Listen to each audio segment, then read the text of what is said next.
election is held, the new government that will be elected through the election will have a very safe and sound basis to work with.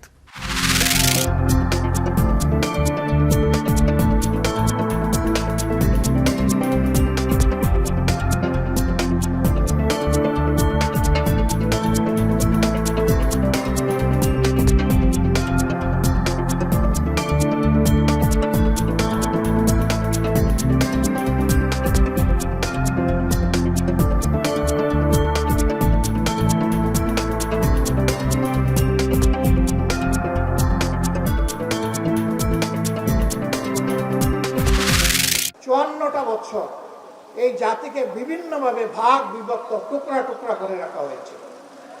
এই কাজটা সুকৌশলে আওয়ামী লীগ করেছিল। রাজনীতির ধান্দা গদিতে কিভাবে যাব এবং কিভাবে থাকব, এখন গদিতে আছি মেরে কুটে অবৈধভাবে কালো টাকা এবং পেশি শক্তির বিনিময়ে আগামীতে কিভাবে আবার ক্ষমতায় আসবো, রাজনীতির এইটা ধান্দায় পরিণত হয়েছে।